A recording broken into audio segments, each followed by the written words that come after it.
Salutations tête de nage, je suis le chef et bienvenue dans Mini Menu Manga. Et aujourd'hui on va causer du Paradis des Chiens. Un manga qui est vachement ouf.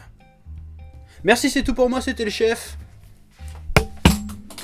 Le Paradis des Chiens est un manga créé en 2012 par Sayuri Tatsuyama, Yuko Matsui et Marco Tanaka. En France, c'est édité par Glénat depuis 2014. Bon, et là, tu te demandes sans doute de quoi ça parle, même si le titre, Le Paradis des Chiens, devrait te mettre la puce à l'oreille. Il existe un autre monde, où se rendent les chiens décédés pour y coller des jours heureux. Même les chiens vivants peuvent s'y rendre pour aller jouer avec eux au Paradis des Chiens.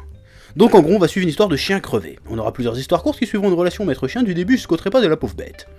Voilà. Bon, pour être totalement honnête avec toi, le jour où j'ai reçu le manga, j'étais comme ça. Qu'est-ce que c'est que ce truc? Le Paradis des Chiens? Mais je vais quand même pas regarder un truc aussi gnangnan. Je vais pas faire une vidéo sur un truc aussi cucu, là, j'ai autre chose à foutre, là. Moi je veux des trucs de bonhomme. Ah, Pokémon, voilà, ça c'est bien, ça. Bon, par contre, par conscience professionnelle, je me suis dit que j'allais quand même y jeter un oeil. Enfin, c'était surtout parce que je me faisais grave chier et que j'avais rien d'autre à foutre. Donc du coup, j'ai commencé la lecture. Et là, il s'est passé un truc. Bon, je vais lui laisser une chance alors, finalement. C'était quoi, ce truc, là?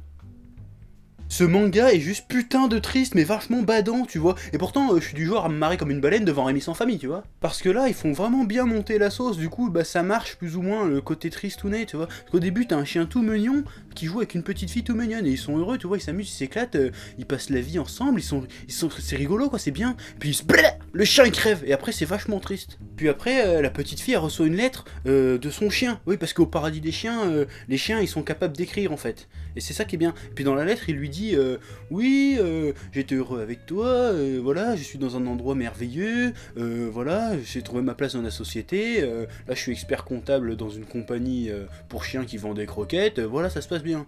Bon, je te cache pas qu'à partir d'un certain moment, ça part un petit peu en couille quand même. Les relations homme-chien sont plutôt assez bien décrites et assez bien retranscrites, du coup c'est plutôt assez crédible de ce niveau-là. Et puis, même si on peut avoir l'impression que de chapitre en chapitre que ça se répète un peu, parce que fatalement on connaît l'issue du truc, et en fait non, parce que chaque chapitre apporte un aspect différent d'une relation homme-chien. Tu vois ce que je veux dire ou pas?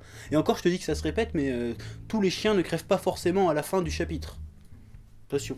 Bon, par exemple, il y a une histoire où c'est un vieux qui recueille un chiot qui a connu de la maltraitance, tu vois.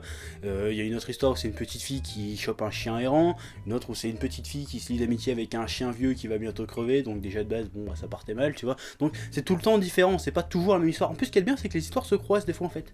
C'est ça qui est bizarre, parce que des fois tu croises un personnage et dans le chapitre d'après c'est son chien qui crève. Donc si t'as un clébard, faut pas habiter dans leur quartier à eux, hein, parce que ça fait au moins 7 clébards qui crèvent en une semaine, c'est chaud.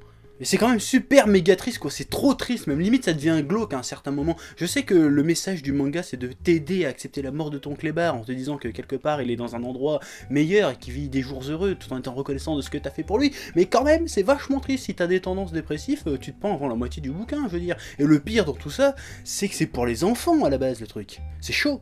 Niveau dessin, ça fait le taf, c'est du méga kawaii larmoyant. Après, j'ai jamais été friand de l'esthétique shoujoesque, même si là c'est plus du kodomo, c'est-à-dire c'est du manga pour gosses en gros.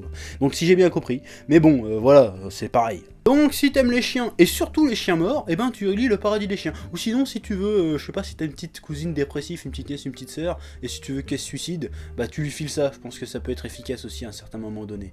Donc voilà, parce que tout ça c'était bien triste, donc je suis un peu déprimé, donc là je vais aller me mater 2-3 épisodes de Princesse Sarah, parce que un bon dessin animé humoristique, une bonne grosse comédie à l'ancienne, ça va m'en mettre d'aplomb. Allez, salut.